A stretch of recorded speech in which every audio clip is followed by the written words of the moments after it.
मिमी चिमणीची गोष्ट. चिमणीची गोष्ट एकेकाळी घनदाट जंगलात मिमी नावाची एक शूर चिमणी राहायची. मिमी जंगलातल्या इतर पक्ष्यासारखा नव्हता. ती आकाराने लहान होती, परंतु तिचे हृदय मोठे होते आणि ती तिच्या शौर्य आणि बुद्धिमत्तेसाठी प्रसिद्ध होती. एके दिवशी जंगलात भीषण आग लागली आणि जंगलातील सर्व प्राणी घाबरू लागले. आपल्या सहकारी प्राण्यांना मदत करण्यासाठी तिला काहीतरी करावे लागेल हे मिमीला माहीत होते. तिने जवळच्या नदीकडे उड्डाण करण्याचे ठरवले आणि आग विझवण्यासाठी तिच्या चोचीत पाणी भरायचे. नदी आणि जंगल यांच्यामध्ये मिमीला अथळपणे उड्डाण केले. तिच्या चोचीत पाणी भरले आणि नंतर ते ज्वालावर सोडले. तिचे पंख दुखू लागले, चोच दुखू लागली आणि तिने हार मानली नाही. आग विझवण्याचा निर्धार करून ती मागे पुढे उडत राहिली. जंगलातील इतर प्राण्यांना मिमीचे शौर्य पाहिले आणि त्यांना मदत करण्याची प्रेरणा मिळाली. ते सामील झाले. प्रत्येकजण आग विझवण्यासाठी आपली भूमिका करत आहे. मिमीच्या नेतृत्वाने आणि त्याच्या सामूहिक प्रयत्नाने अखेर आग विझवण्यात आली आणि जंगल वाचवण्यात यश मिळाले.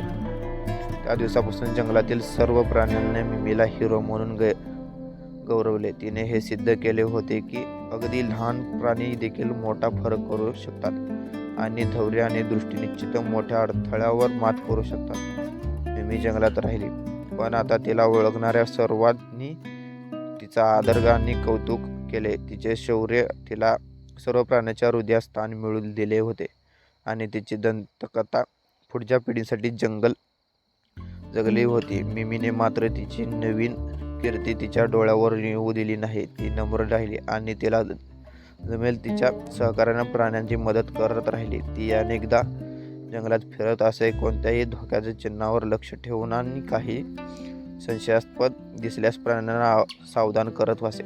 एके दिवशी जंगलात फिरत असताना मिमीला शिकारीचा एक गट त्याच्या बंदुकासह जंगलात डोकावताना दिसले. तिला माहिती होते की शिकारी प्राण्याचे शिकार करण्यासाठी आहेत आणि जंगलात थांबवण्यासाठी तिला काहीतरी करावे लागले. इतर प्राण्यांना तिचे ऐकून पळून जातील या आशेने ती जमिनीवर उडली आणि जोरात किलबिलाट करू लागली. शिकारीने किलबिलाट ऐकून ती तपास केले, पण ते घटनास्थळी पोहोचण्यापर्यंत सर्व प्राणी पळून गेले होते. मिमीच्या वेळेचा इशारा दिल्याने धन्यवाद. शिकारी संतापाने आणि त्याच्या मिमीला पकडण्याचा आणि तिच्यातून एक उदाहरण बनवण्याचा निर्णय घेतला. मिमी मात्र सहजासहजी पकडली जाणार नव्हती. तिने शिकारी भोवती उड्डाण केले, त्याच्या गोळ्या टाकल्या आणि तिच्या जलद हालचालीने त्यांना गोंधळात टाकले. शिकारी लवकरच थकले आणि त्याने हार पत्करली. हे लक्षात आले की ते मिमीला चपळाई आणि शौर्याची जुळत नाही. या घटनेने जंगलातील प्राण्यांना कळून चुकले की एकत्र राहणे आणि एकमेकांना मदत करणे किती महत्त्वाचे आहे.